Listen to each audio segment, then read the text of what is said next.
上货了！啊，这是什么鱼？头上这东西好奇怪啊！鲨鱼！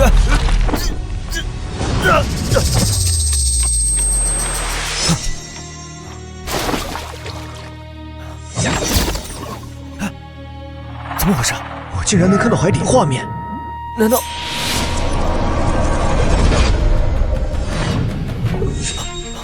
我好像能控制鲨鱼！啊，鲨鱼！向左右，向右。我居然真的可以控制这条鲨鱼，它好像就像是我的分身一样。发财了，发财了！有了这个鲨鱼分身，那以后这河里这鱼不是都随便我捞了吗？有了我这鲨鱼分身之后，海里的海鲜不是任由我抓了吗？尤其是那些深海里价值极高的鱼，没错，就先抓一条金枪鱼。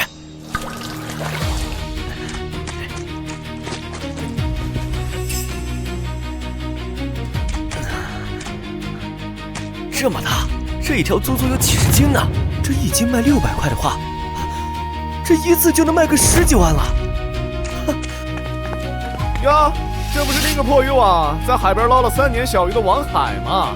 这是在哪儿捡了条死鱼啊？高兴的跟过年似的啊！土鳖，看不出来吗？这是金枪鱼，老贵了。哼！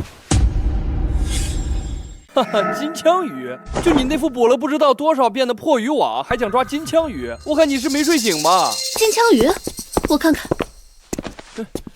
这不是普通的金枪鱼，这是稀有的蓝鳍金枪鱼。老板，20万，我要了。20万，美女，你认真的？20万！蓝鳍金枪鱼，王海，你这小子竟能用这破网给捉住了！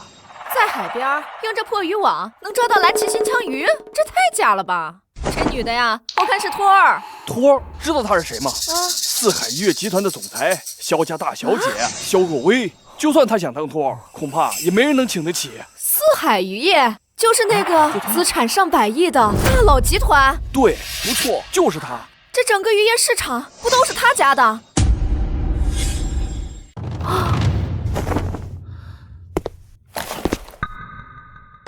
现金20万，你说我是不是认真的？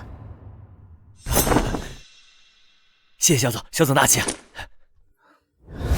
对了，我最近要举办一场很重要的宴会，除了蓝鳍金枪鱼，我还需要30条野生大黄鱼。如果3斤以上，我可以按照2斤一斤收；要是超过4斤，每条3万。你要是有这方面的资源，可以联系我。每条3万的话，30条岂不就是90万？这真的假的？当然是真的。但前提是4斤以上的大黄鱼，个头小的我不要。放心，保证每条都是4斤以上。说的你真有似的，牛皮吹得挺大。我说有，它就一定会有。超过4斤以上的大黄鱼我都没见过，你小心吹破了牛，到时候交不上货。我能不能交上货，反正90万你1分都拿不着，你操鸡毛心啊！哎，夏小姐，放心，你到时候准备好钱，我抓到了鱼之后，咱们随时电话连线。好，那我等你好消息。好。小姐，这王海不过就是一个普通渔民，这4斤以上的野生大黄鱼，我怕他是1条也拿不出来。您这么相信他，就不怕他耽误了您的大事儿？一个普通的渔民肯定捞不上蓝鳍金枪鱼，希望他能再给我带来好消息吧。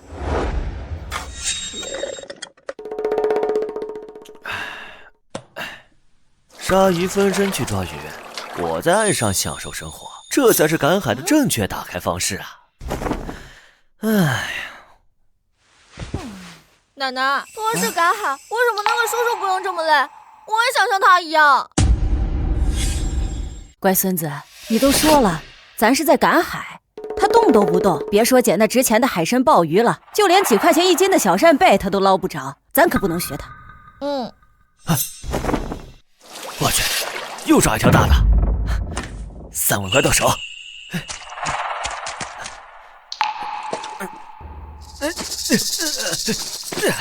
奶奶，叔叔又抓了一条大黄鱼，咱们也去抓一条大黄鱼吧。那1条鱼能卖好几万呢，奶奶要是有那本事，还用得着带你来赶海？算上这条鱼，野生大黄鱼就算是抓够了，这90万就没跑了。今儿天太晚了，明天再打电话联系肖若薇，到时候再把这鱼给卖了。要不我再抓一条鱼，晚上回去给爸爸妈妈还有小妹他们尝尝鲜。爸妈，小妹，快看我抓了什么回来！哥，你回来了！哇，哥，这可是野生大黄鱼啊，这么大，得有3斤吧，一斤能卖2、3千。哥，你发了呀！儿子，你捞了一天鱼，累了吧？饭菜马上就好了，你先去屋里歇会儿。妈，还行，我不累，来，正好给这鱼炖了，再尝尝鲜。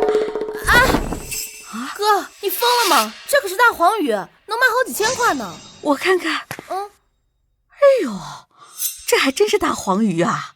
儿子，咱把这鱼卖了吧，你也老大不小了，这马上该攒钱给你娶媳妇儿了。哎，妈，这钱的事你不用担心。妈，你看这个。啊，哥，你抢银行了？说什么胡话呢？你哥能做那违法的事吗？妈，这是我今天抓了条蓝鳍金枪鱼，然后被四海渔业的大小姐花20万给收购了。这就是那20万。哥，你这运气也太好了。什么叫运气？我用鲨鱼分身抓金枪鱼的时候，靠的可是实力。不过鲨鱼分身这件事，还是先不告诉他们，免得他们担心。好，孩子他爸，你听到了吧？儿子有出息了。听到了。爸，你这腿脚不好，你慢着点。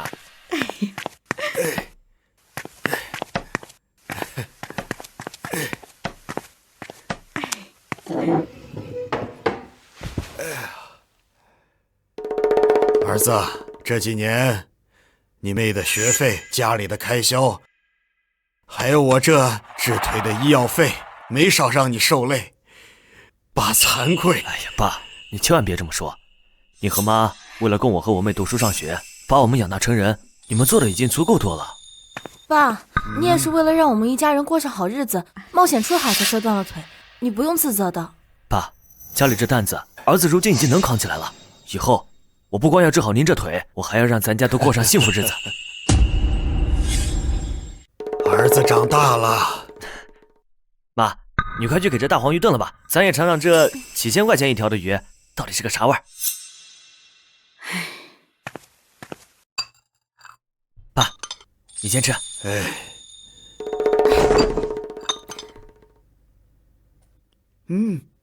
香嫩好吃。妈，你也吃。你这鬼丫头，来。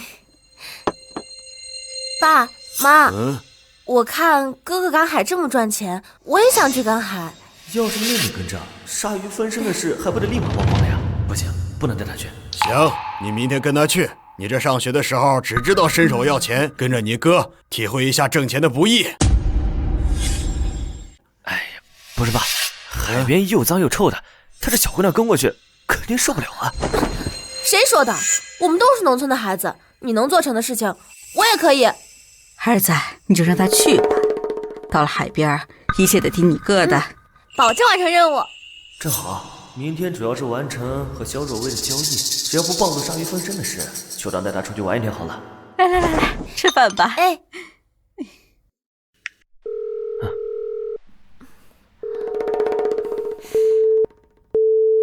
哥，联系不到收鱼的，你昨天捞的鱼不会砸手里吧？没事儿，咱呢直接去交易市场，哥手里的鱼有的是人要。说好的90万收大黄鱼，这个肖若薇不会临时变卦了吧？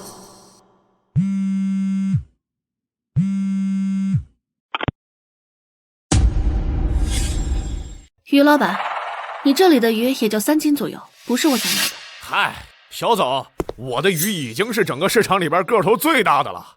你要不相信，你就算翻遍整个市场，你都找不到4斤以上的大黄鱼。谁说没有的？4斤以上的大黄鱼，我这多的是。王先生，你这里真的有4斤以上的大黄鱼？不信的话，可以现场称重。那个肖总，你之前跟我点名说要这4斤以上的大黄鱼，我这好不容易把鱼都给你备齐了，结果给你打电话你却没接，莫非？手机。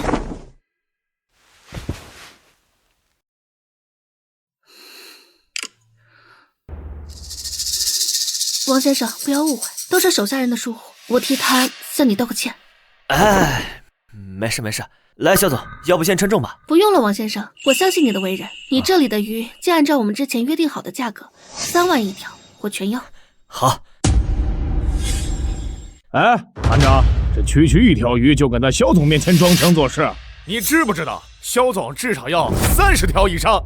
哎，肖总，你还是看看我的鱼吧。谁说只有一条鱼？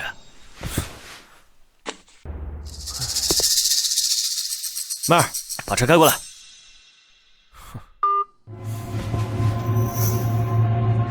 哟，我还以为是什么豪华货车呢，原来就是个破3轮啊！你别告诉我说，你这破车里边装的全是大黄鱼，你这话说出来糊弄鬼呢？有没有？你睁大眼睛看看不就知道了？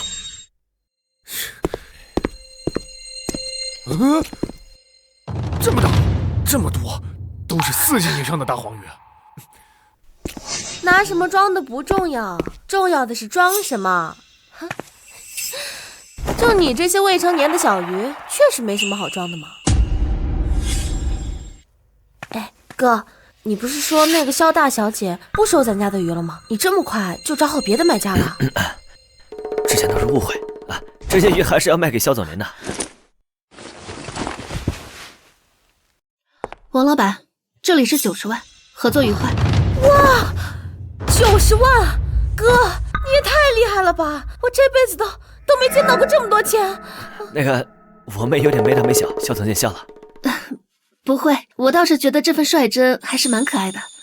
王老板，以后我有什么需要会第一时间联系你，价格方面好商量。好说好说，走吧。哥，我决定了，我以后每天都要跟着你一起去抓鱼。还每天，一天都给你晒得黢黑。走吧走吧。王海，这事咱们没完，你给我等着。哥，你不是说带我来抓鱼吗？你不会是想让鱼自己跳到鱼篓里吧？着什么急嘛？你跟我不是在看哪儿的鱼更值钱吗？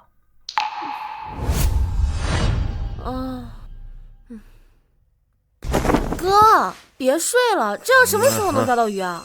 还抓鱼？就你个这造型，就差把咸鱼俩字写脸上了。现在的年轻人也太不像话了，趁着赶海的时候抓点花甲虾蟹，回家还能炒盘菜吃。他倒是好，在海边躺着睡大觉，简直浪费生命。我去，好大一条鱼！哎妹，快快快，拿桶给我来！什么情况？难道还真有鱼主动找上他？跑那么快干嘛？又捞不到鱼。听说过守株待兔的，还没听说过手桶等鱼的。待会儿要是啥都捞不着，看他怎么收场。鱼，哥，好大的鱼！想让啥呀？一条鱼能有多大？啊！我的老天爷，这是黄春鱼，得有20-30斤呢。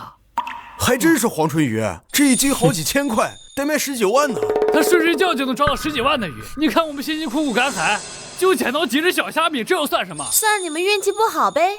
运气好也没用，靠沙滩上捡的东西怎么能跟我比？我有鲨鱼身身，再多的鱼都不过是我的猎物。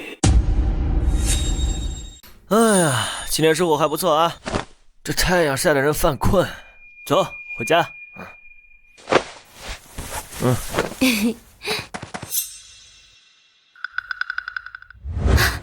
爸妈，快来看，我们今天抓了个大家伙。爸妈，瑶瑶别喊了，你爸腿伤发作，你妈送他去医院了。丽莎，什么时候的事儿？我爸他严重吗？大概10点多退潮那时候吧，你爸疼的呀，都昏过去了。你俩赶快去医院看看，家里婶帮你们看着。王大春，你的腿如果再不进行手术治疗，骨骼就会坏死，到时候就只能截肢了。医生，你说什么？我老公的腿要截肢？病人家属，你先别着急，如果1周之内安排手术的话，你老公的腿还有治愈的机会。不过手术费需要50万左右，你们心里要有个准备。哎呦，老婆子，咱不治了，走回家。这怎么行啊？你这腿还要不要了？要腿可是要花钱的，你们有这个钱？陈二狗，你闭嘴！我们家有没有钱给我老公治腿，关你什么事儿？哎呀，瞧你说的，我这不也是为老邻居着想吗？那可是50万呢，大春儿，把家那套破房子卖了，都不值这个数吧？不就是条腿吗？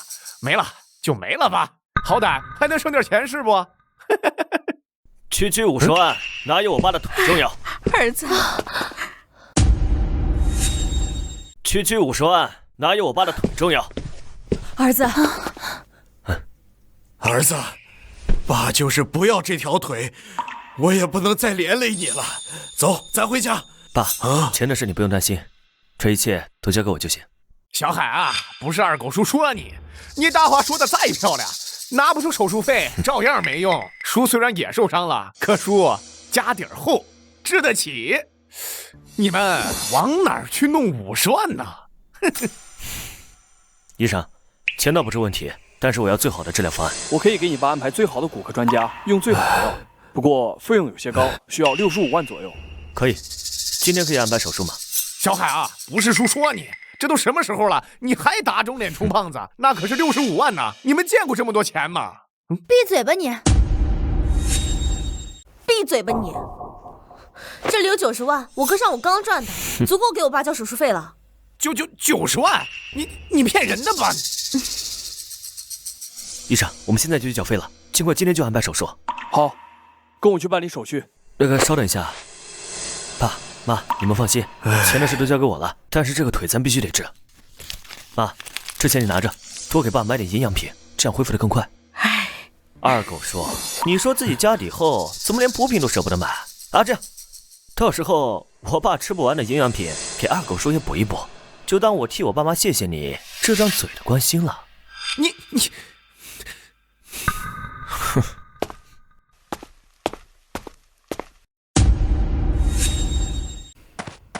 妹妹，不是让你留在医院照顾爸妈的吗？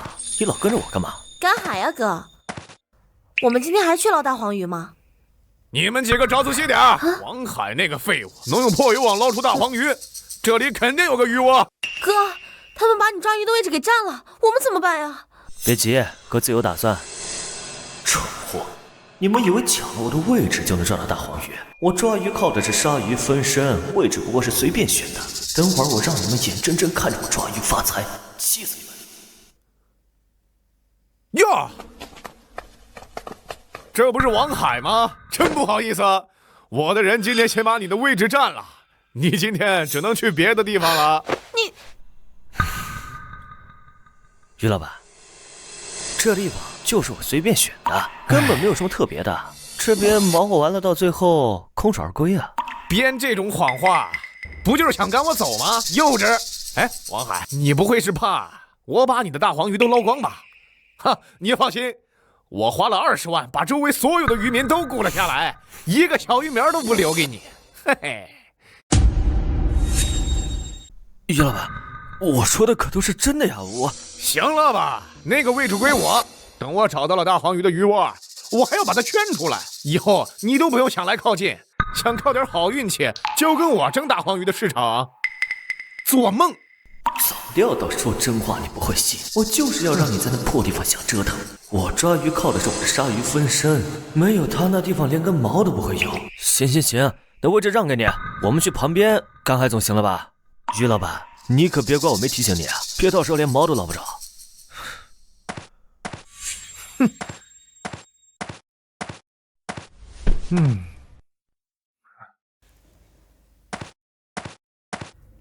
哥，你就这么把位置让给他们了？那咱们今天晚上万一空手而回了怎么办？空手而归的只能是他们。等哥一会儿下去捞到值钱的海货，气得他们干瞪眼。老板，他们离得还是太近了，要不要把他们赶走？赶走？那多没意思！我今天不光要捞光他的鱼窝，我要让他们亲眼看见。告诉所有人啊，待会儿抓到大黄鱼，要大声的把斤两报出来，我演气死他！平时用鲨鱼分身抓鱼，最多下潜到深海，还没看过海底是什么样子，不如好好探索一下。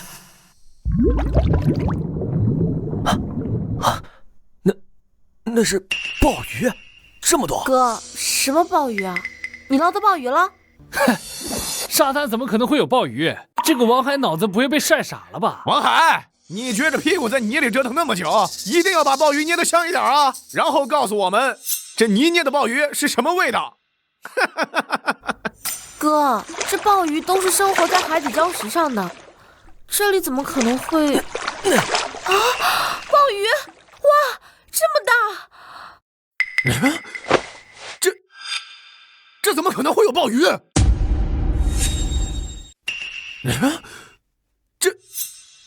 这怎么可能会有鲍鱼？哎呀，这原本是想着来捞几条鱼就完事，谁能想到捞了个这么大的鲍鱼？哎呀，这还挺沉的。哎，于老板，不知道这是10斤的鲍鱼能值多少钱？哎呀，这得顶多少条大黄鱼啊？8斤大小的鲍鱼都能卖30万了，这么大，至少能卖50万。用得着你说啊？50万！哇，哥，这可是顶10几条大黄鱼呢。可惜啊，这么多人抢你位置，一条鱼都没捞着。没准人家在憋大招呢。王海，你别得意，50万而已嘛。等我找到了大黄鱼的鱼窝，老子挣10个100个50万。行，那于老板，那我就等着看你抓了啊。老板，这里除了海泥什么都没有。什么都没有，那还愣着干什么？鱼捞不着，鲍鱼也捞不着吗？都给我去王海刚才带到那地方。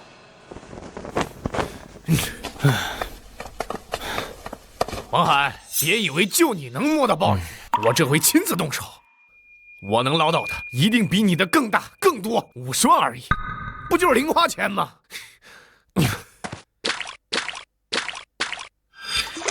王海能摸到鲍鱼，我也可以。这里一定有。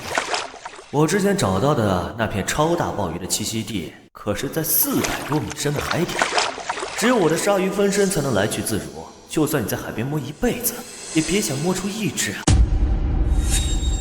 只有我的鲨鱼分身才能来去自如，就算你在海边摸一辈子，也别想摸出一只。我的手呀！徐老板，你这是被鲍鱼咬吗？我的天哪，这鲍鱼得多大？你赶紧捞，赶紧捞起来啊！王海，我跟你没完！走。哥，接下来我们去哪个位置赶海？先不急着赶海，咱们去找肖总谈笔大买卖。哦，我知道了，50万把这个鲍鱼卖给肖总。哥要谈的买卖远不止50万，走吧。这么大的鲍鱼，王先生，你还真是总能给人带来惊喜。50万，我收了。肖总，对于这种鲍鱼我还有很多，不知道长期合作有没有兴趣？长期合作？这可是10斤大小的鲍鱼，你居然有稳定货源？王先生，不知道你每天能提供多少这样的鲍鱼？肖总，对于稀缺的食材，我想最好的营销方式应该是限量供应吧。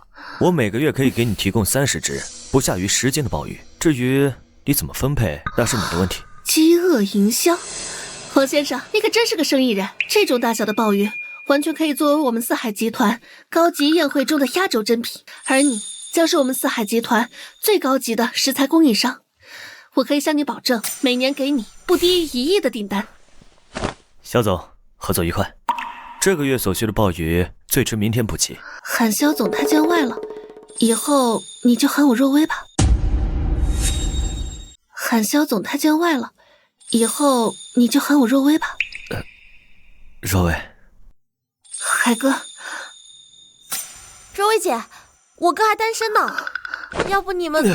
不好意思，小孩子不太懂事，乱说话。若薇，你别介意啊，我们先去准备剩下的鲍鱼了。海哥，以后你再向我提供这样的鲍鱼，每只给你按55万。好的。哥，你那么紧张干嘛呀？若薇姐明显对你有意思呀。哎，打住！我现在当务之急啊，是把咱爸的腿治好。另外，我得让咱家过上好日子。哥，咱们家多亏了有你。不过，要是于老板一直霸占海边，咱们怎么捞鲍鱼给若薇姐交货呀？放心吧，于老板现在估计躲在哪个角落舔舐伤口呢。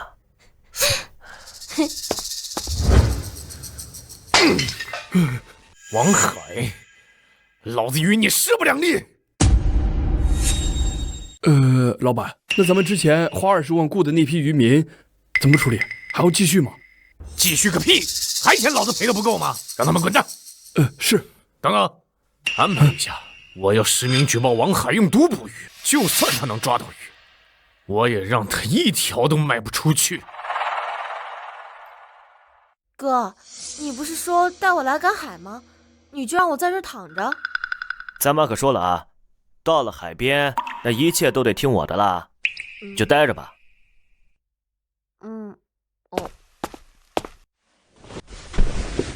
你不在旁边，我才好放心大胆的用鲨鱼分身啊。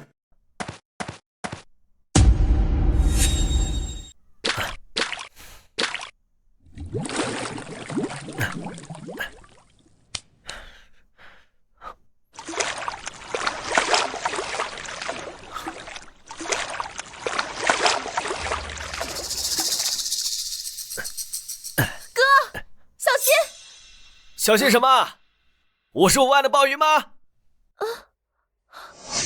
我刚才看到你身后有个黑影，像是鲨鱼啊！鲨鱼？你看错了吧？这明明是一只价值55万的大鲍鱼啊！吓死我了！看来我是真看错了。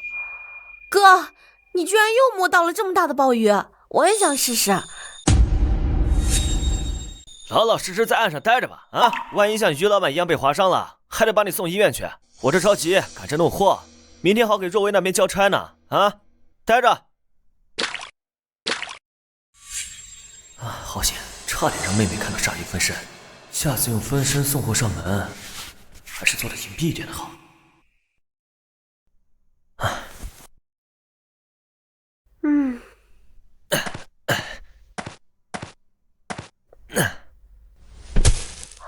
哇，这才多久啊，哥？你又抓了这么多鲍鱼，55万一只，这得多少钱啊？淡定啊，走，咱去找若薇换钱去。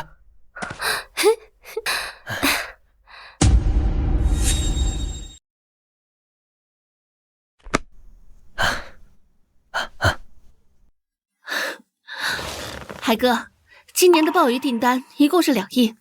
这次的货款1650万，明天到账，到时候你注意查收。若薇，4海酒楼的价格定位只要合规，我不干涉，但食品安全问题不能有丝毫的马虎，否则就算你是我的侄女，我也会按规矩处理。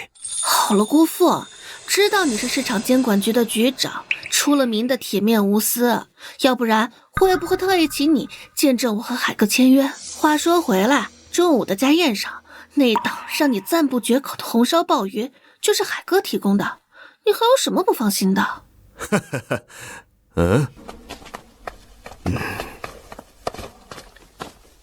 哎，他就是王海，就是他用毒捕鱼，赶紧把他抓起来！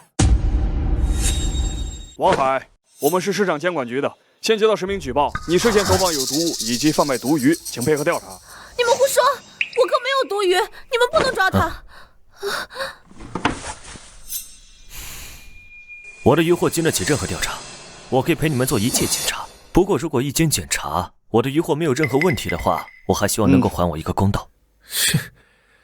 只要你被抓去调查，我在网上大面积宣传，不管你用没用毒，以后都没人敢买你的东西。等等，海哥提供的渔获都是和我做的交易，我们4海集团都有着严格的审核，我可以为他担保他是无辜的。小总，您什么身份呢？你怎么能为一个臭打鱼的赌上4海集团的全部名誉啊？您就不怕事情闹大了，4海集团的生意那会受损的。我们4海集团的事和你有什么关系？话说回来，于总，你3番2次的为难海哥，到底是不是因为你眼红嫉妒？你自己心里清楚。话说回来，于总，你3番2次的为难海哥，到底是不是因为你眼红嫉妒？你自己心里清楚。肖总，既然你非要趟这浑水，4海集团的生意如果一落千丈，别怪我没有提醒你，我坚持要调查王海，否则我就在网上曝光王海用毒捕鱼，4海酒楼用毒鱼招待客人，危害消费者生命安全，却没有人管。够了，信口雌黄，还敢这么理直气壮，谁给你的勇气？闭嘴！老东西，你是谁啊你？这有你说话的份儿吗？他肯定是跟王海一伙的。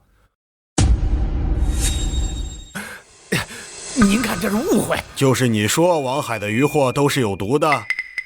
是。哼，王海捕捞的鲍鱼，我中午刚吃过。若真是他用毒捕鱼，那我现在是不是该躺在医院的急救室啊？我也是为了这食品安全啊，所以我这是一时心急，我这。刘局，我倒是觉得于老板担心食品安全没有什么不对。哥，你疯了！于老板摆明就是诬陷你，你怎么还帮他说话？哦，于老板既然敢实名去举报我，一定是为了让所有人都吃到放心海鲜，绝对不是什么个人恩怨。我说的对吗？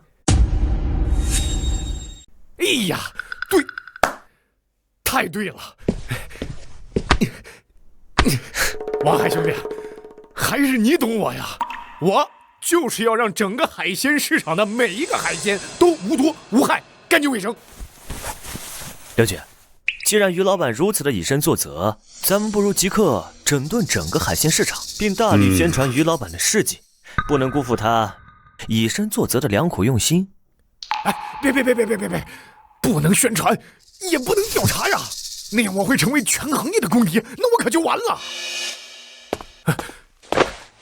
刘局，我请您高抬贵手啊，千万不要调查这出海捕鱼的，这哪条船还没点小毛病啊？是不是？您这一调查一宣传，到时候我在这圈就混不下去了，你得帮帮我。哎呀，帮帮我！现在知道怕，晚了。对整个市场进行全面突击检查，立刻执行。另外，通知媒体重点报道于老板的先进事迹。是。完了，全完了。海哥，你这招以其人之道还治其人之身，真是漂亮。看他以后还怎么找你麻烦。今儿幸亏有刘局在场，不然我这一个小小的渔民，哪斗得过这些资本家啊？王海，你很不错，有能力还能坚守底线，我很看好你。以后遇到什么困难，让若薇联系我。谢谢刘局。这次不但扳倒了于老板，还和刘局搭上了线，以后就可以放心的用鲨鱼分身在海底寻宝了。待会儿我就去更远的海底探索。妹妹，你说这海底都有什么宝贝啊？海底那可多了去了，有珍珠、黄金。哦，对了，还有古董。那古代的沉船里面有好多值钱的东西呢。海底实在太大了，以后慢慢探索吧。不过我有鲨鱼分身，找到那些宝藏也只是时间问题。等等，那是海参。水深2000多米的海底，海参居然可以长这么大，足足有普通海参的5倍了。而且这片区域足有几10万只。妹妹，上鱼楼。哇，哥，这是海参，这也太大了吧！这些啊，拿回去，给咱妈到时候好好补补身体。啥哥？这么大的海参，1万块钱一只都买不到，你确定要吃？1万多怎么了，妹妹？这东西再贵，那也比不上咱爸的身体。再说了，你哥我可是刚签了一个1年2个亿的订单呢。就这玩意儿，咱吃得起，知道不？哥，我现在都不敢相信这一切都是真的。你说我是不是山猪吃不了细糠呀？咱俩是亲兄妹，你要是山猪，那我成什么了？放心吧，咱家的好日子才刚刚开始，知道不？那好，那我以后就跟着哥吃香喝辣，做一只快乐的小山猪。医生说了，你这个腿啊，这次手术很成功，只要再休养几个月，就能彻底好利索。儿子啊，这一切多亏了你。爸，哥为了你能早日康复，可是费尽了心思呢。这个是黄唇鱼，可以通经活络；这个是极品海参，能固本培元，都是好东西。黄唇鱼10几万一条，你们就给吃了？爸，你别激动，儿子有的是办法赚钱。哎呀，这不都是为了给你补身子吗？只要能让你早点好起来，那就是再贵的鱼，我都觉得它值。好，我吃。儿子，你出息了。大春哥，嫂子，我炖的老母鸡汤。听说呀，鸡汤适合手术后补身子，我就给大春哥盛了一碗。大妹子啊，哎呦，这一直以来你对我们家多有照顾，这怎么好意思啊？妈，这既然是林婶的一番好意，那咱就收下了。刚炖的鱼汤正好拿来也给林婶尝尝鲜啊。你稍等一下。好嘞。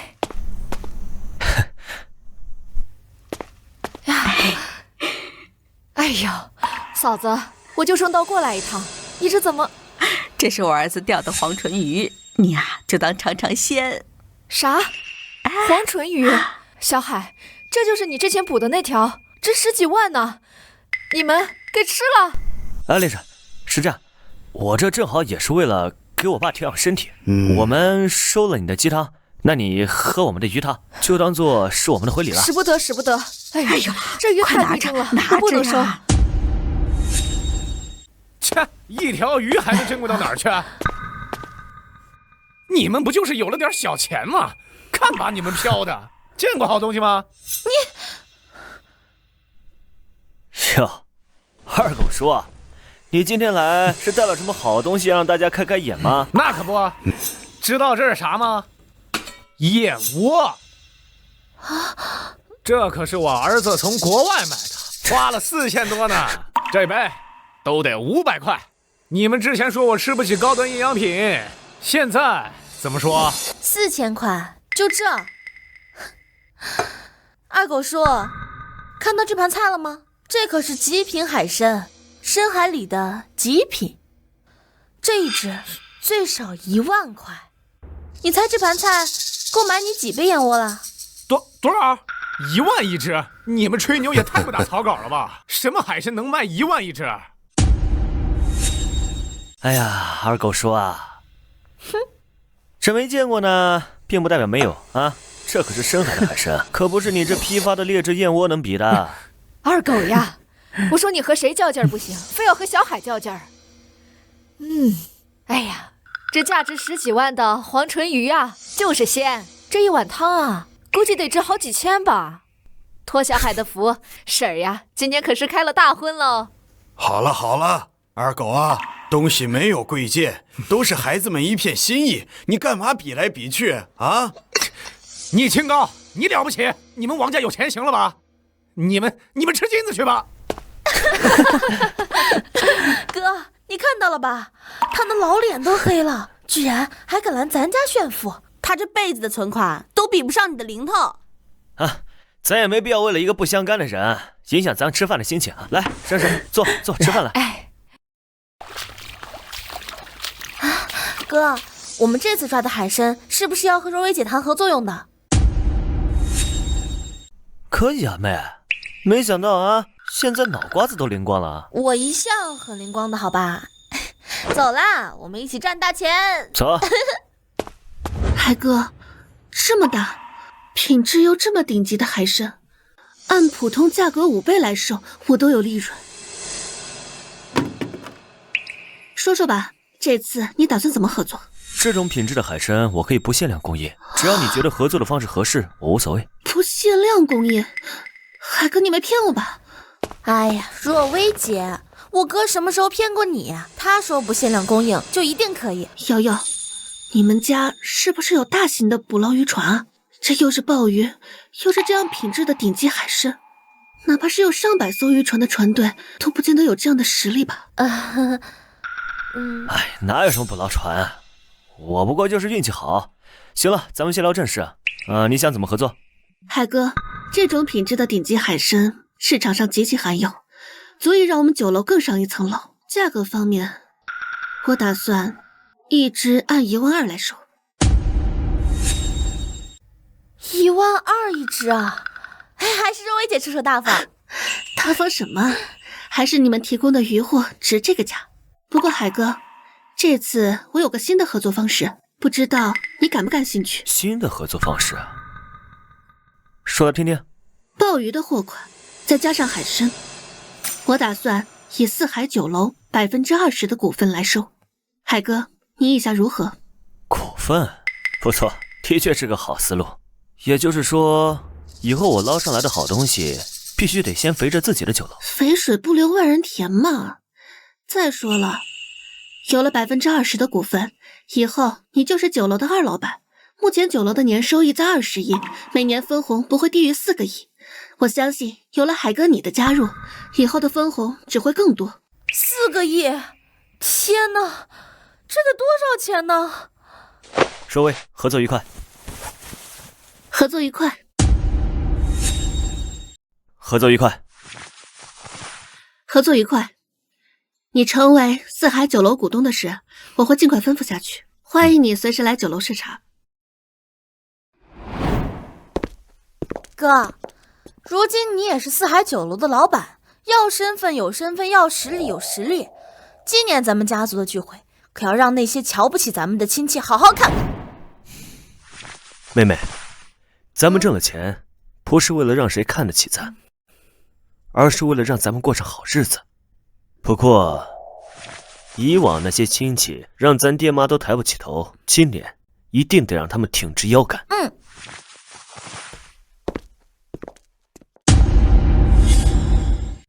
都给我精神点，王总马上就到，要第一时间向王总问好。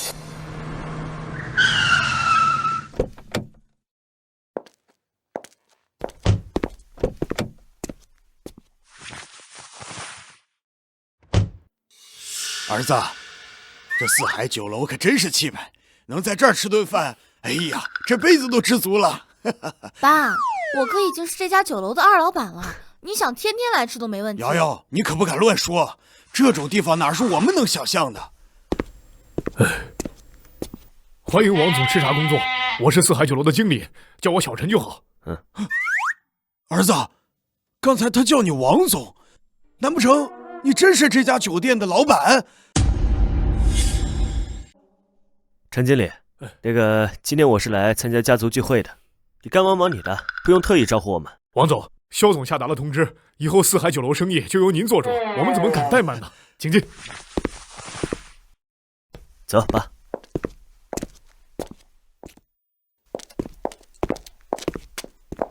欢迎王总。欢迎王总。儿子，你真是这酒店的老板？你给妈说，你不会犯了啥事儿吧？哎呀，妈，就别瞎操心了，这都是我哥抓鱼换来的，而且过不了多久还有大好事儿。妈，别让大伯他们久等，咱先进去。好啊。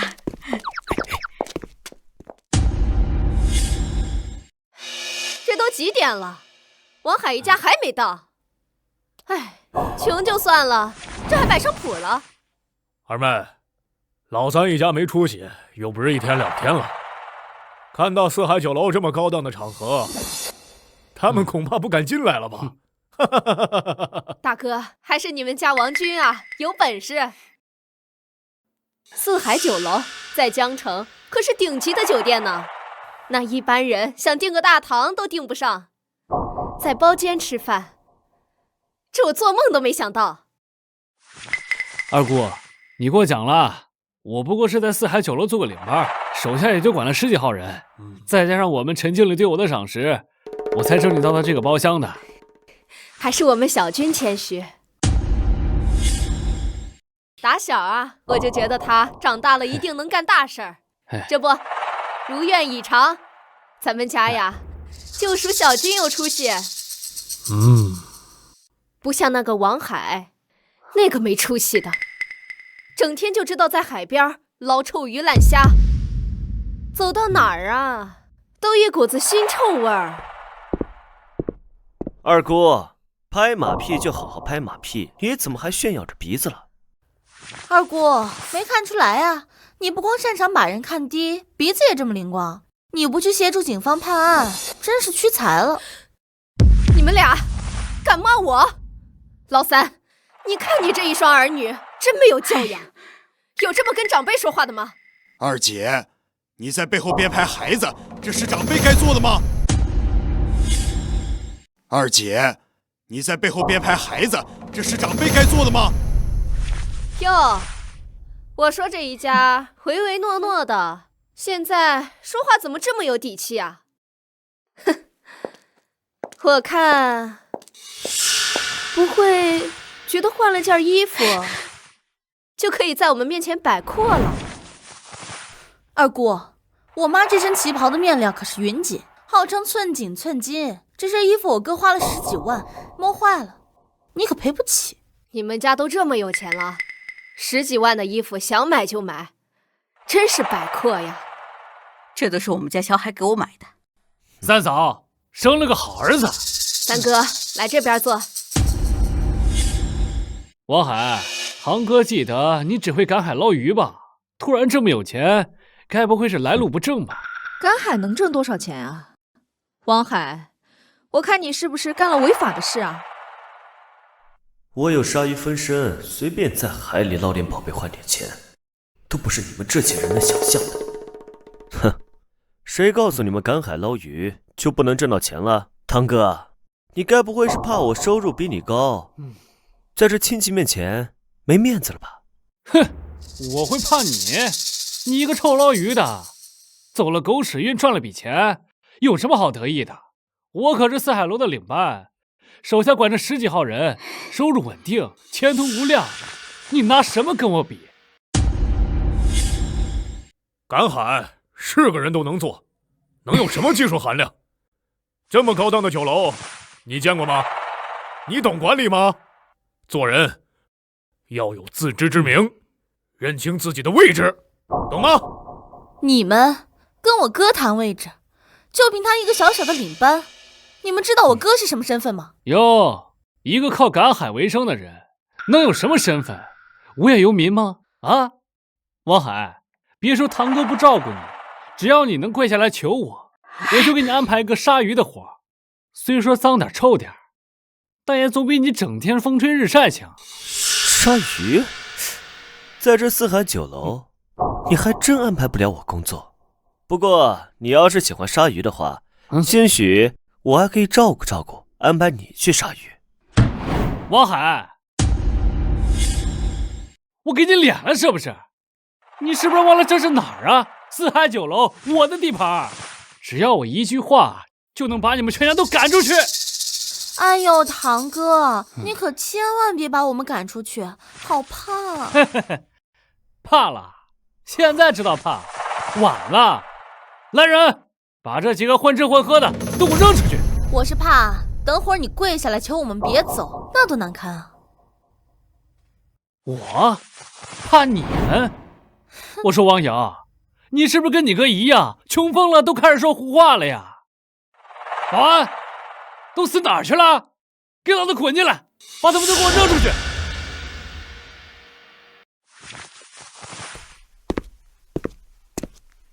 王军，你想造反吗？领导，怎么是您呀？这有人在四海酒楼闹事儿，我正准备要赶出去呢。王总，这是您的窖藏红酒，属下管理不当，让您受委屈了。陈经理，您叫他什么？王总，他就是一个臭捞鱼的。我，王总现在是咱们四海酒楼老板，这里的一切都是他说了算。一个小领班还想把他赶出去，你是怎么想的？陈经理，这四海酒楼容不下我，那我走就是了。可别让咱们的王大领班为难啊！王军，你品行不端，冒犯老板，即刻起，你被开除了，全行业封杀。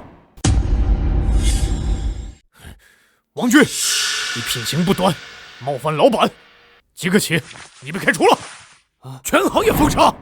哎呦，都都怪我狗眼看人低，都是我的错呀！求求你看在我们还是亲戚的份上，饶我一次吧。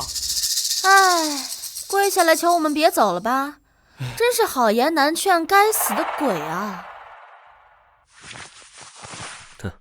我刚才说过的话还作数。你要是喜欢干鲨鱼的工作呢，我可以安排你。哇，我也是堂堂的领班啊，你让我去鲨鱼，我愿意，我愿意，谢谢老板。爸妈，哎，以后这种家庭聚会咱们还是少参加，没劲。好，走。王总，王总，王总，哥，这次你总算出了一口恶气，让那些势利眼亲戚再也不敢嘲笑我们了。人呢，都欺软怕硬，只有自己足够强大，才不会给别人欺负的机会。况且最关键的就是要挣钱。哥，其实我一直都想问，你每次都能找到之前的海货，到底是怎么做到的？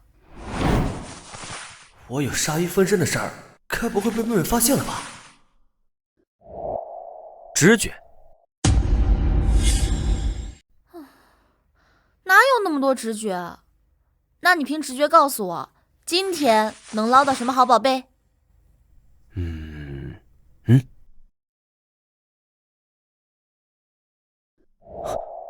珍珠。哎，哥，又搞神秘，我今天一定要搞清楚你到底有什么秘密。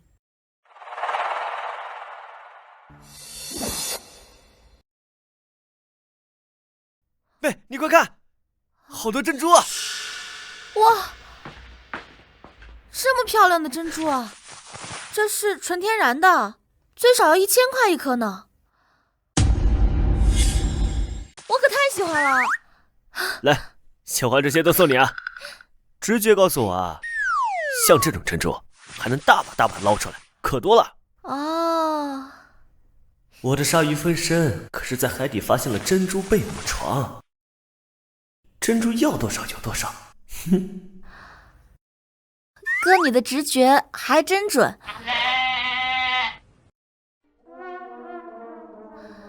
哥，我想去趟洗手间，待会儿我就躲在附近，我就不信发现不了你的秘密。行吧，那你去吧，我在这儿等你啊，快点。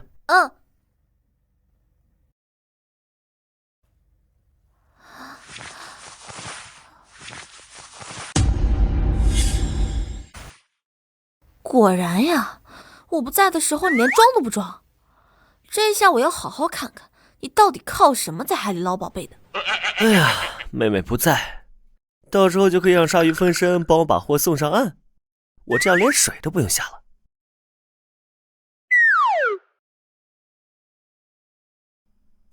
这个味道，这是龙涎香！我的天，鲨鱼的嗅觉是人类的几千倍，要不然还真发现不了这个味道。没错，就这个味儿。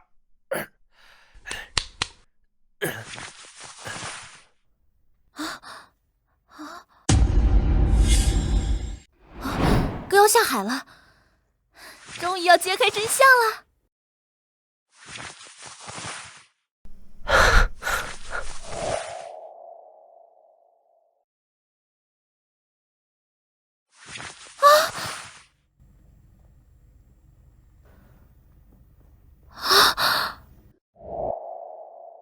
鲨鱼，我哥抓到的海货都是从鲨鱼嘴里掏出来的。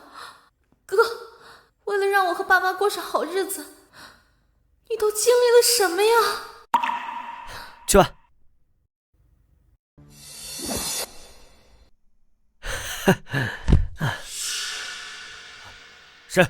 谁在哪？怎么办？我哥发现我了。他为了家里不知道做了多少牺牲，他一定不想让家人知道他的秘密啊！这件事儿我一定要烂在肚子里。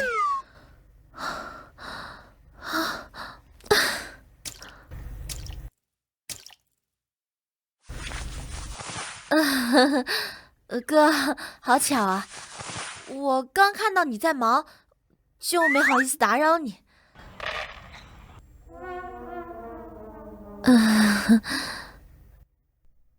你全都看到了？看到什么？哇，这是龙涎香啊！怎么样？这一克都要卖到几千块，你居然捞到了10几斤啊！怎么样，惊喜吧？我这就打电话问一下你若薇姐，就这一块，我感觉少说卖几千万应该不成问题，看看他有没有想法收。哎，若薇，我这捞到个好东西，你来我办公室，快！哥，若薇姐不太对劲儿，是不是出什么事情了？先找个袋子把它装起来。哦，好。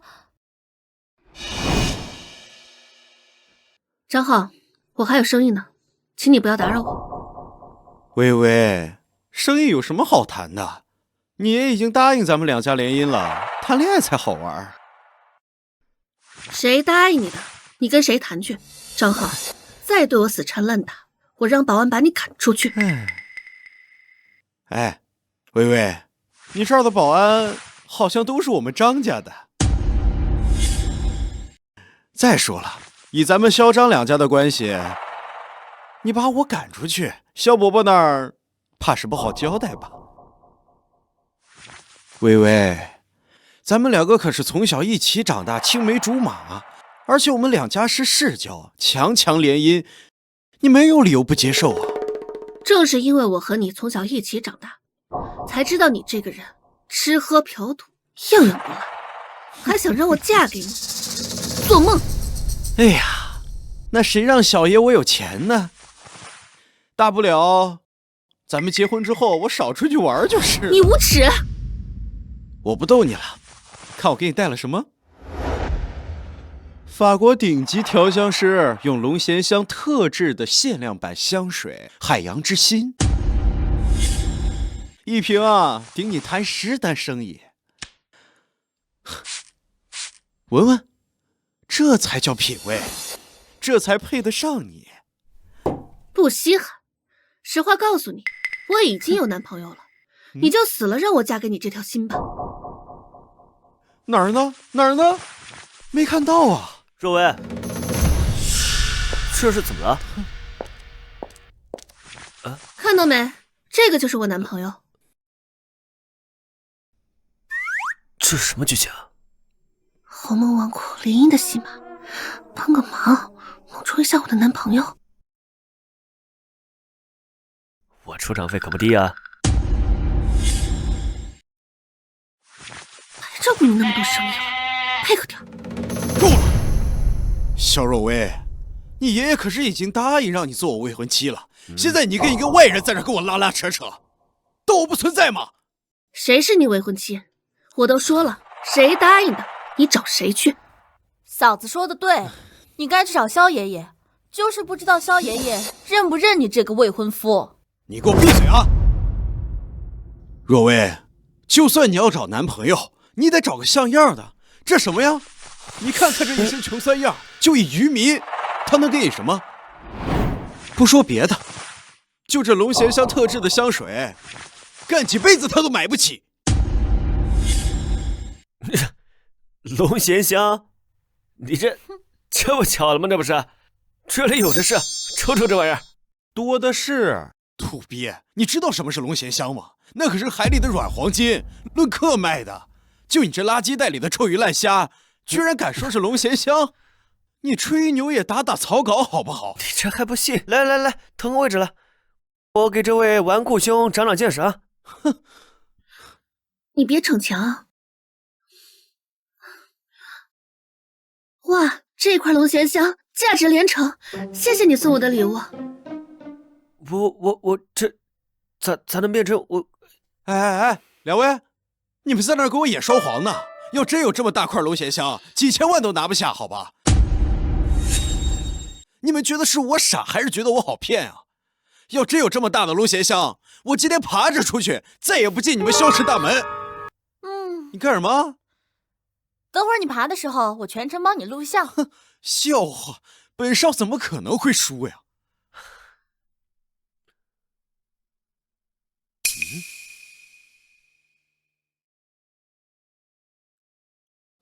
白色，你真有龙涎香。这是最顶级的白色龙涎香，香味醇厚、深邃，这是顶级的极品。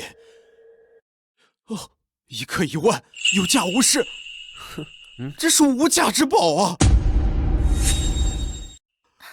这位什么少来着？你输了，我们还等着你爬出去的表演呢。赶紧的！怎么输不起啊，张少？是需要我帮你宣传一下张家继承人言而无信吗？行，我爬，我爬。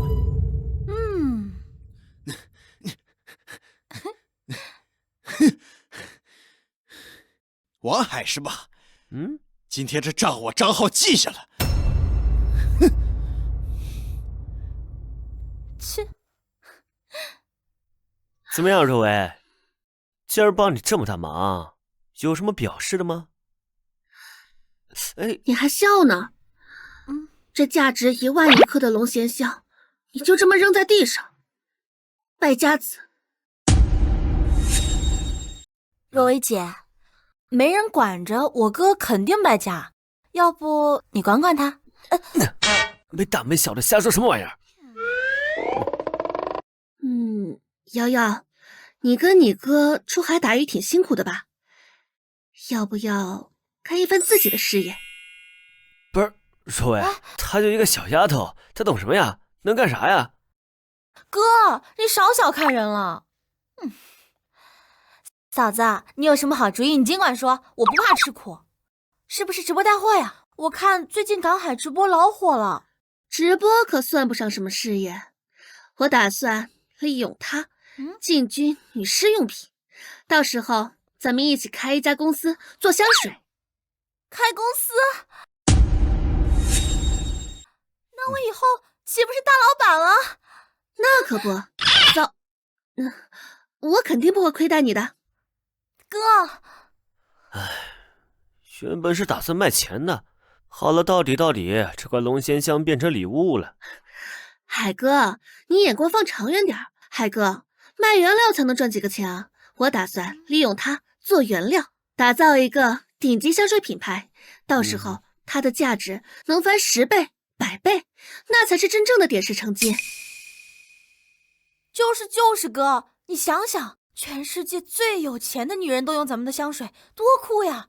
到时候你还差这点卖原材料的钱吗？行吧，既然你们这么有信心，那哥就再支持你们一把。这龙涎香可不敢保证，不过像这种品质的珍珠，你们想要多少我就有多少。鲍鱼、海参这次要供应珍珠，鲨鱼分成以后有的忙了。这么大的珍珠，我对即将要开的新公司越来越期待了。哥，以后叫我王总。好，王总，那还有什么需要帮助的吗？保持原材料供应，又是可以做成项链，5万一串，手串3万。还可以做成耳饰发卡。那个，只能现在我感觉我好像有点多余啊。哪儿能啊，海哥，你现在可是我们最重要的原材料供应部部长。哥，你以后的任务就是从海里往公司搬钱。好了，部长同志，这里没你的事儿了，你可以继续你的捕捞工作了。我要和肖总开第1届董事会了。这颗形状最圆，光泽最亮，我们可以把它作为镇店之宝。看来我只能让我的鲨鱼分身都加班了。多完美啊！爽！一个人出来赶海，就可以没有顾忌的使用鲨鱼分身帮我去找宝贝了。嘿嘿，哇，这海底的世界还真是光怪陆离。今天我可得好好探查一番，海底究竟有什么宝贝？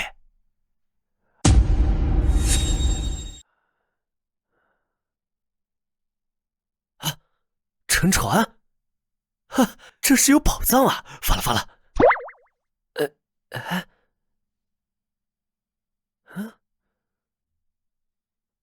海货什么的我都懂，可古董啥的，我真是一窍不通啊。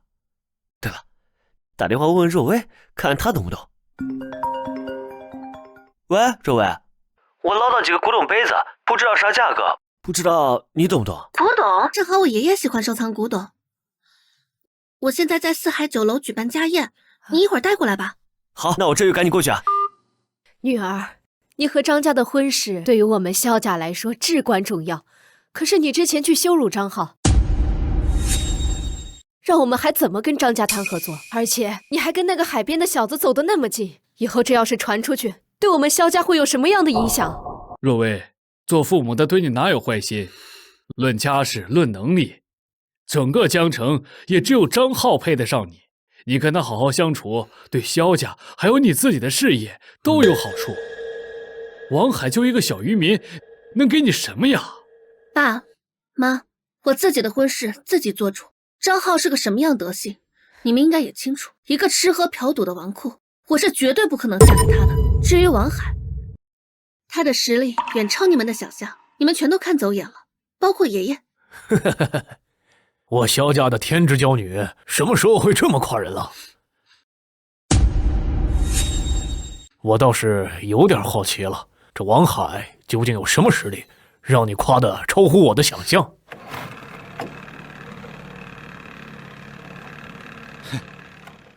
萧爷爷，听说你喜欢古董，这是我高价派来的青花瓷，特意送来请您鉴赏。还是张浩这孩子懂事儿，还记得老爷子的喜好，快坐呀。好。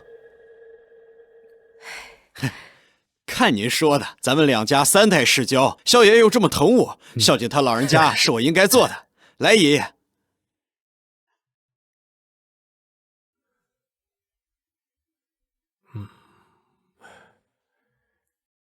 有心了，爷爷。那我和若薇的婚事，哎，你们年轻人的事情啊，你们自己商量吧。这个古董收藏啊，最讲究一个真字：一，物件要真；二，收藏人的心要真。这个你拿回去好好看看，别被人卖了，还帮人数钱呢，那就闹大笑话了。萧爷爷，我对薇薇是真心的。张浩，我都说了我有男朋友了，你就死了这条心吧。哎，薇薇，那王海就是一臭打鱼的，除了在海滩上捡垃圾，他哪点配上你啊？谁说海边全是垃圾？海边那可都是宝贝，就怕某些人眼瞎，自己不识货。海哥，你可算是来了。就是当挡箭牌，得加钱啊。海哥，你不是说你有个宝贝古董，要让我爷爷帮你长长眼吗？啊，还不快拿出来！就他还古董，一臭打鱼的见过什么古董？来看看，这叫元代青花瓷，上流社会才玩得起的古董，你下等贱民拿得出来吗？大清都亡了100多年了啊，还在这把人分成3、6、9等，那不就是个死物件啊？有什么值得你这么去骄傲的？身份不高，口气倒还不小。你知道青花瓷市场价多少吗？普通的青花瓷起码1000万以上，你一个海边打鱼的，干一辈子也挣不了一个青花瓷的碎片。有钱人真是不拿钱当钱啊，那就是不知道。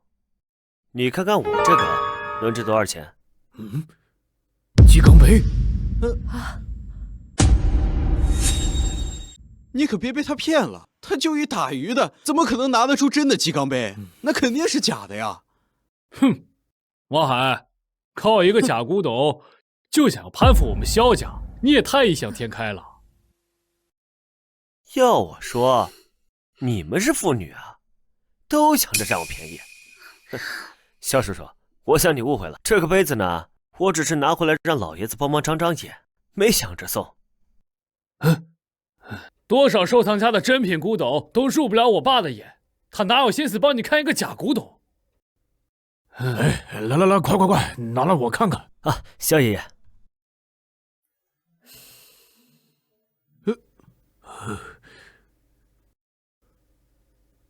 成货，这是成化斗彩鸡缸杯啊，价值至少2个亿。什么？2个亿？价值2个亿的古董，你就随便塞在口袋里啊？不过，这确实像你能做出来的事儿。不可能，绝对不可能！他一个臭打鱼的，怎么可能拿到成化斗彩鸡缸杯？萧爷爷，这肯定是假的！张家小子，你在质疑我的眼光吗？不是，萧爷爷，我绝对没这个意思。叔叔阿姨，你们帮我解释一下。成化斗彩鸡缸杯，整个世界不超过20个，且大多数都在博物馆收藏呀。就算是有钱，也难看上一眼。没想到，你手里居然有一个。小王啊，阿姨之前眼拙，没看出来你有这个本事。阿姨也很喜欢鸡缸杯，不知道能不能你没事的时候多来家里坐坐，让阿姨也欣赏欣赏呀。那个，阿姨，不用那么麻烦啊，喜欢看，来各看各的啊，谁也不用抢。这还有一个，一人一个，谁也不抢啊。你居然还有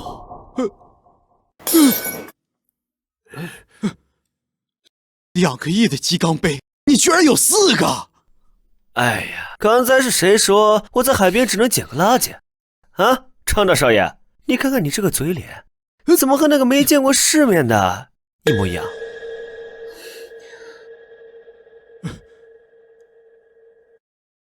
张浩，你之前口口声声说海哥的古董是假的，怎么你高价买的古董上面还写着义乌制造？我怎么不知道义乌还产元代官窑？不可能啊！这是我花了1800万拍下来的，怎么成现代工艺品了呀？张浩，亏我还在老爷子面前帮你说过好话，你就拿个假货来糊弄我们。你和若薇的婚事算了吧。哎，阿姨，咱们之前说好的，之前什么？今天是我们家宴，你不请自来，你还有理了吗？快走吧你。哎呀，王海、肖若薇，你们给我等着！小王啊，之前是阿姨眼拙了，快坐快坐，老公，今晚厨房加几个好菜。好，这小王啊，你这个斗彩鸡缸杯啊，老头子非常喜欢，想买下来，看你能不能忍痛割爱呀？嗨，老爷子，你这话就客气了。原本啊，这个东西我就打算卖了，您看着随便给点就行。你看2个亿怎么样？当然了，这东西要拍卖，放在拍卖行的话，卖到3亿也有可能。但是呢，老头子呀，我实在等不及。老爷子，您瞧您这话说的，若薇之前帮了我不少忙，就是有这层关系在，我送你一个都无妨。是吗？孙女的面子这么大吗？对啊，毕竟我这一共4个，送你一个，我还剩3个，够用。海哥，我爷爷可不差钱，你可不能白吃亏啊。再说了，我爷爷收藏古董可从来不欠人情，对吧？哎呀，女大不中留。我老头子呀，可不占你们年轻人的便宜。过去了。银行卡到账2亿元，剩下的那3个呢，我给你放在拍卖行，至少啊，保给你的收益8个亿以上。哎呀，小王呀，你这孩子可太实在了，比张浩强多了。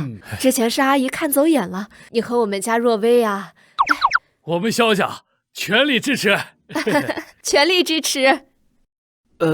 爸妈，你们就这么担心我嫁不出去啊？海哥，走，咱们聊正事去。好。我这挡箭牌算不算是彻底转正了？怎么，我好歹也算是个总裁，你不乐意啊？海哥，其实我找你是真的有正事要跟你说。我们萧家生意上遇到了麻烦，从上周开始，大量鱼群潜入深海，普通的渔船根本打捞不到。这样下去，大量订单无法交货，销价岌岌可危。你是想让我一个赶海的去帮你下海捞鱼？都什么时候了，你还藏住哦？我的鲨鱼分身确实可以潜入深海探索鱼群，可如果我出手，肯定会暴露秘密，得想个稳妥的办法才行。具体情况我得先去看看。不过在此之前，你得先帮我个忙。你想干嘛？想什么呢？我呢，发现了一艘海底沉船，上面有好多古董，鸡缸杯就是沉船上的东西。现在想让你帮我弄一份打捞许可证。古代沉船，很多宝藏。海哥，你这是要发大财了。那4个鸡缸杯难道是？没错，我就在那艘沉船上打捞上来的。海哥，你放心好了，打捞许可证交给我来办理。你赶紧去盯好那艘沉船，别被其他人发现了。走吧。敌人的敌人就是朋友。王海不是想去打捞沉船吗？咱们俩合作，送他一份大礼。你出面，我出钱，把所有能出海的船全都给包下来。没船，看他王海拿什么打捞。张少，这可花不少钱呐。张家缺那点钱吗？1个亿不够，10个亿。告诉那帮船长，谁要是敢私下借船给王海，以后就别想在这片海面上混饭吃。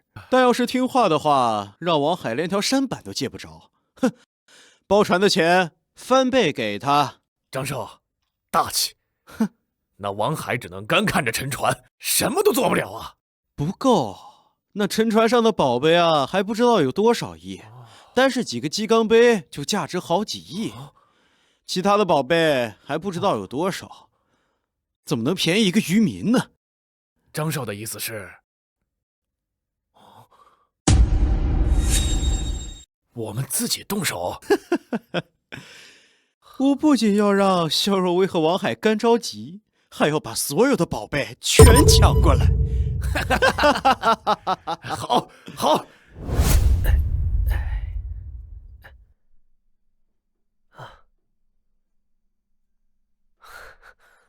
大明年间，宣德年制啊，这批都是宣德年间的珍品。若薇说，随随便便一个都得卖上几10万，我这2箱子怎么着都得上千万了吧？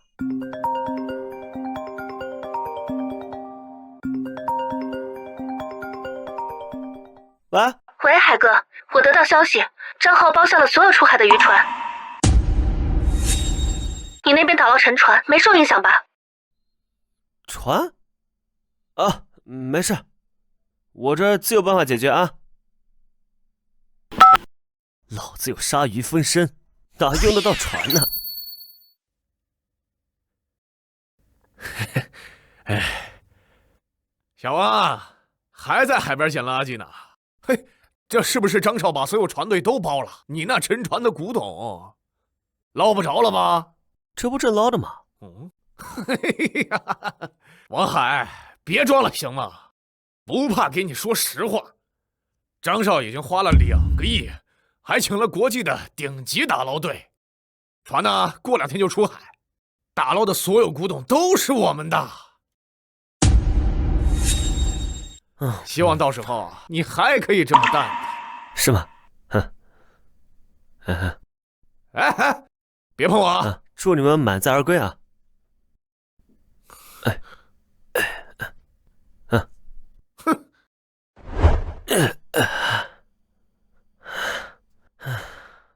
还想跟我抢沉船的古董？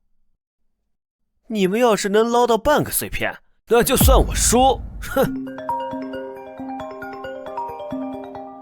喂，海哥，张浩明天要开新闻发布会，大肆宣扬打捞沉船的事，气焰非常嚣张。他这是要半路摘你桃子啊！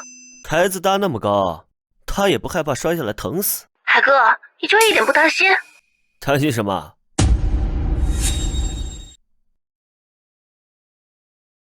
我还正愁我的这些古董怎么去找买家呢，这场发布会来得正好。女士们、先生们，这将是一场载入史册的打捞。我们有最先进的科技，有最优秀的团队，沉船中的珍宝必将重见天日，绽放属于我们这个时代的光彩。让开，让开！张浩，你无耻！这艘沉船明明是王海先发现的，你们张家仗势欺人，强行抢夺，现在还在这里大言不惭，这和强盗有什么区别？肖若薇，你没问题吧？那可是5000米深的海底啊！王海一个在海滩上捡垃圾的，凭什么发现沉船？靠他那张破渔网吗？你怕不是忘了海哥手里的鸡缸杯从哪里来吧？也不知道那天是谁，脸都要被打肿了吧？哼，那又怎么样？肖若薇，深海沉船本就是无主之物，谁先打捞那就是谁的。现在海洋里的这些宝贝啊，都已经属于张家了。各位，为了让大家提前见证这个历史级的发现，我们已经开启了古董预售，包括鸡缸杯、宣德炉等绝世珍品。只要你们交付200万的定金，你就会拥有预售资格。这就是我们张家给大家的捡漏机会。我要交定金！我要交定金！你们连实物都没看到，就要交100万定金，这究竟是捡漏还是火坑？难道你们没长脑子吗？肖总，富贵险中求啊！能有幸得到鸡缸杯的稀世珍宝，还看什么实物啊？张少给我们这机会，那是带我们发财呀！就是肖总，你该不会是想把水搅浑，让大家不敢下手，好趁机捡便宜吧？好言难劝该死的鬼，你们别后悔。张少，我再追加300万定金，这鸡缸杯我势在必得呀！想要交定金就乖乖的排队，否则取消资格。张少，这沉船中如果打捞不到鸡缸杯，那这定金……本少双倍退还。肖若薇，看到了，仅仅凭着预售，本少就已经收到了超过上亿的定金。你那个先发现沉船的王哥哥呢？躲哪儿去了？不敢见人了？你躲？我要是躲了，怎么看到张少赔偿双倍定金的好戏码呀？海哥，你可算来了。这个张浩实在太嚣张了，我们要赶紧想办法阻止他打捞沉船。慌什么呀？现在这沉船上可是连根毛都不剩了，他们最多也就是白忙会场，毛都捞不到一根。王海，那可是5000米的深海，你连条舢板都没有，你凭什么打捞？哼，是你连毛都没捞着一根吧？对了，各位，我在沉船里捡了个这么小玩意儿，希望你能喜欢，送你了。这是夜明珠啊！几百年前皇朝御用的珍品啊，至少1000万起步呢。哎，肖总，我愿意出1500万，这能否割爱呀？我的天哪，1000万级的古董，哎，那太可惜了，我也就挖出来几百颗而已。哎呀，什么？这几百颗？王总，我只买5颗呀。多少？现金支付转账都可以啊。我要买，我也要买。哎，好了，大家稍安勿躁啊。这次我一共打捞了将近5万件左右的古董，什么像宣德瓷盘啦、鸡缸杯啦啊，还有什么各种各样的瓷器特别多啊。3天之后，我将统一交由四海集团进行统一的拍卖，到时候各位可以关注一下消息就行啊。于老板，沉船打捞的情况怎么样？张少，那条沉船已经空了，潜水员现人所见，别说古董了，连个虚的瓷片都没剩下，这次真亏大了。什么都没了吗？你王海，那片海域我明明已经封锁了，连个小船都开不进去了，你凭什么能打捞沉船啊？而且我有最优秀的打捞团队，有最先进的科技，那古董凭什么能被你拿走啊？你猜啊？封锁、船队、科技，在我鲨鱼分身面前什么都不好使。不可能，绝对不可能！我封海包船，请打捞队，我前后我花了10个亿呀！我不能输，我就不能输！张少，你这就崩溃了。别急啊，我呢还给你留了一点小惊喜。王海，别得意，我张家有的是钱，绝对不会输给你。张家这么有钱的话，就是不知道够不够赔的呀。你什么意思啊？这是于老板，肯定是没有打捞干净，里面还有宝贝。喂，张总，不好了，我们被乌贼袭击了，探测设备全掉海里了，打捞船也被撞翻了，还赔人家80亿美元。什么玩意儿？80亿美元？那群乌贼怎么回事？是条鲨鱼引过来的，鲨鱼成精了，都会用孙子兵法借刀杀人。你他妈放屁！鲨鱼怎么会懂兵法？鲨鱼不懂兵法，但是我懂。有了我的思维，鲨鱼分身早就在海底世界称霸一方了。哎呀，张少，这大海呢，它有大海的规矩，这东西该是谁的，它就得是谁的啊！你要是破坏规矩的话，就一定会遭到报应。80亿美元，并不是鲨鱼成了精，而是大海在跟你算总账。什么他妈的破规矩！王海，那章鱼和鲨鱼是你操控的吧？是你害我？看人真准。张少，你怕不是电影看多了吧？我叫王海，我又不是海王。就算真是我做的，你有证据吗？哼，80亿美元啊！这一下，你得给你张家的家底败空了吧？王海，你别高兴得太早，80亿美元，赔就赔了，但你已经把我们张家给彻底得罪了。等着吧，我迟早跟你算总账。哎，张少，想走啊？你刚才收了1个亿的定金，可是说要双倍退还，怎么现在就想反悔了？退钱！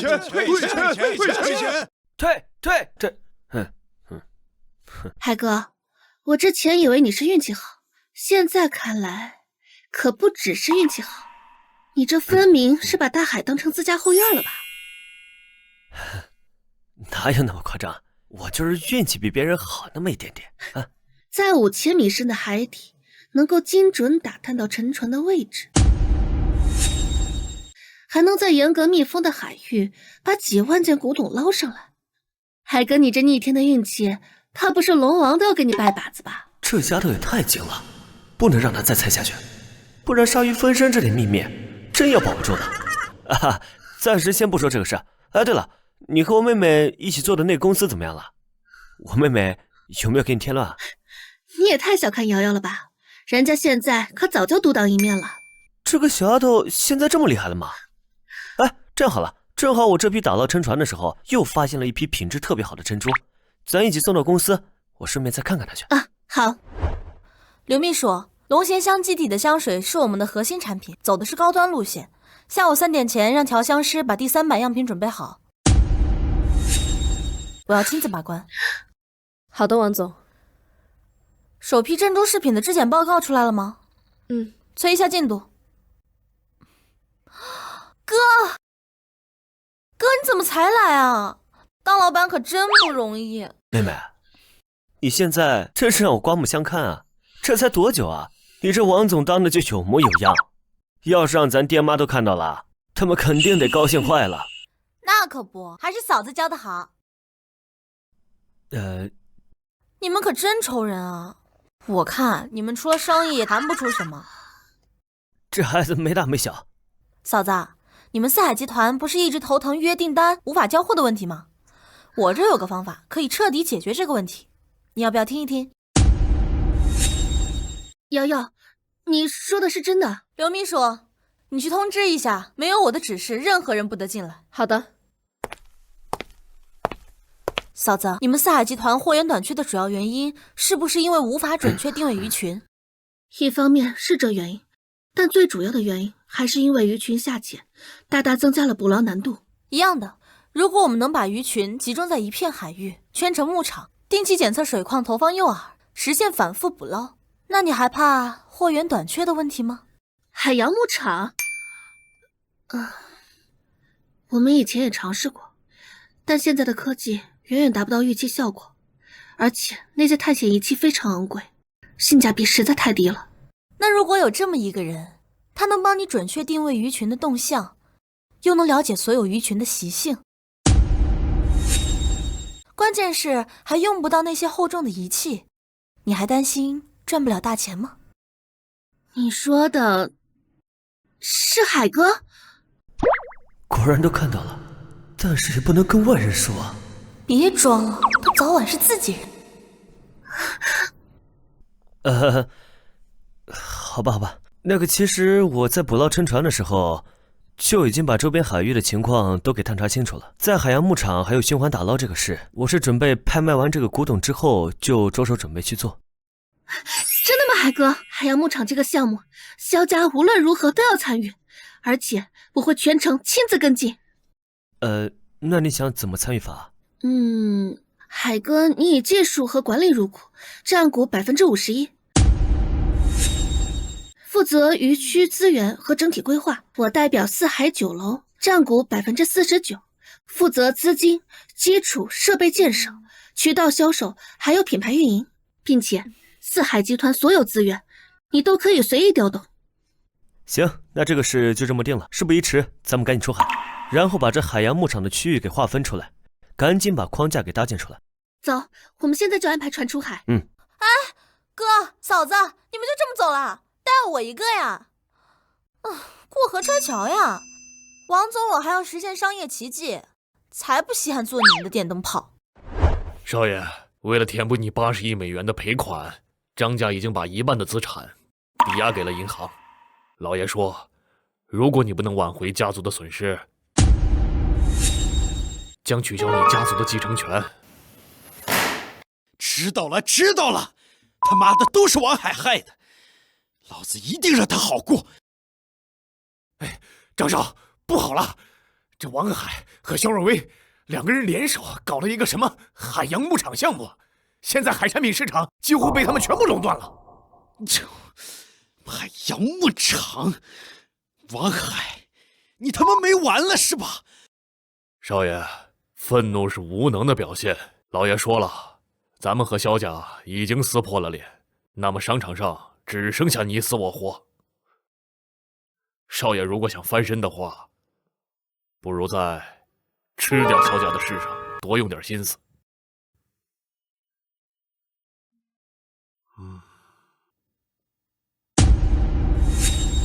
肖若薇，我曾经给过你机会做我张家的少奶奶，但是你非要选王海那臭大鱼的，那就别怪我心狠了。于老板，那个海洋牧场具体什么情况？是这样的，王海的古董呢卖了200多个亿，据说呢已经全部投了进去。这个四海集团呢也动用了所有的关系，几乎是孤注一掷的押宝在这个项目上。那其他的业务呢，这肖若薇他管都不管。孤注一掷，全部资金，好。哼，王海，肖若薇，这个项目就是你们的一切了吧？如果我要是能把这个项目给拿下的话，那我之前失去的一切不就都拿回来了？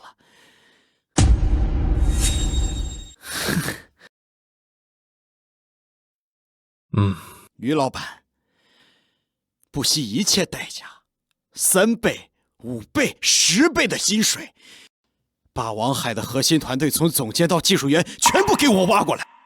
我要让他们知道，在绝对的实力面前，你们那点本事连屁都不算。张少，这招釜底抽薪高啊！这没有了核心团队，王海所有的投入全都打水漂了。格局小了。管家，2件事。第一，全地动用我们张家所有的资源，把萧家牧场周边海域的开发权全部给我拿下。我要建一个比他们大10倍的超级海洋牧场。少爷终于有点家主的样子了。资金不是问题，老爷吩咐过，可以动用家族最后的储备金和所有的抵押资产，全力的支持。第二，造势，给我铺天盖地的宣传，我要让全天下的人都知道，我张浩才是未来海洋的主宰。把萧家所有的合作商投资订单一样不落，全部给我拿下，我让他们血本无归，最后让他跪下来求我收购他。肖总又是来取消订单的。知道了，凡是取消订单的，一律按合同条款流程走。是。肖总，不好了，刚收到海事部门的通知，毗邻我们预留海域被张家用超高溢价收走了。什么？它是我们规划中的2号扩张区域。海哥，怎么办？张浩这是要切断我们所有的外部资源，我们的海洋牧场全方面被打压，怕是要撑不住了。把心放肚子里，这不还有我在呢。王总，技术总监带着核心团队跳槽了张家就算了，他们还拿着您的数据模型把我们逼到绝路，简直禽兽不如。他们拿走的不过是些死东西，而我所倚仗的从来都不是这个。大海是活的，没有人知道它下一步会发生什么。我的底牌一直都是我的鲨鱼分身。通知下去，1个小时之内完成357号养殖区的网箱加固检查。另外，把8号还有1号隔离区全部打开，将鱼群全部赶到357号养殖区之内。是。海哥，现在最重要的不是市场和订单的问题吗？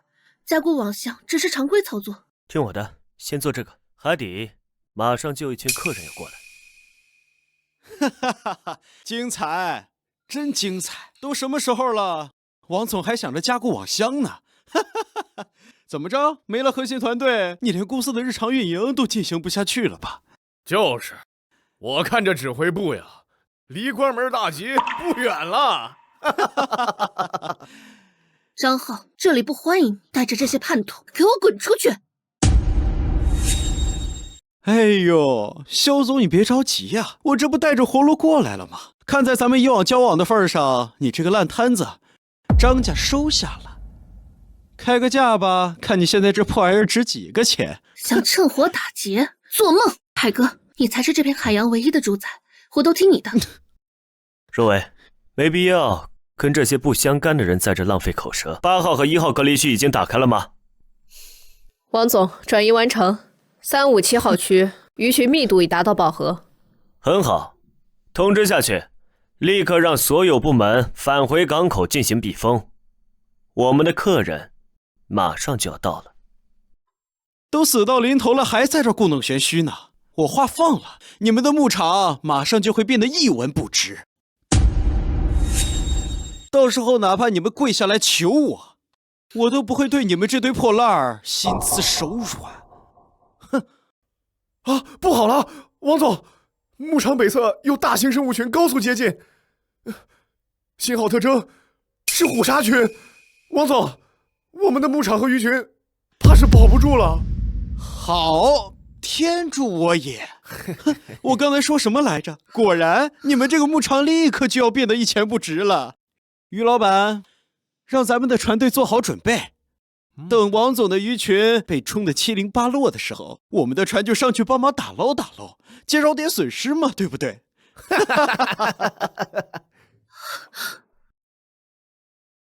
海哥，这次真的要完了吗？怎么会呢？这好戏才刚刚开始。那是，我明白了。你提前打开隔离带，故意把1号和8号空出来，就是为了给这些虎鲨让道。没错，总不能让那些虎鲨群以为咱们的鱼是他们的自助餐吧？这怎么可能？你怎么能预测出来虎鲨群的行进路线？你不可能会未卜先知啊！哎呀，张总，前面可就是你的渔场，你还是担心下自己的鱼够不够他们塞牙缝吧？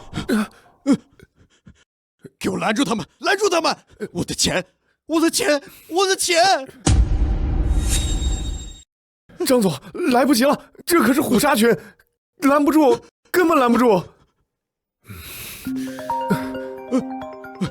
少爷，完了！虎鲨袭击了整个牧场，鱼群全被冲散了，基础设施被撞得一塌糊涂，几百亿的投入完了，我们张家也完了，全完了。张少，早知今日，何必当初？张浩，你自以为有钱就可以为所欲为，只可惜你对海哥的实力一无所知。海哥，等忙完这阵子，我想去你家看看。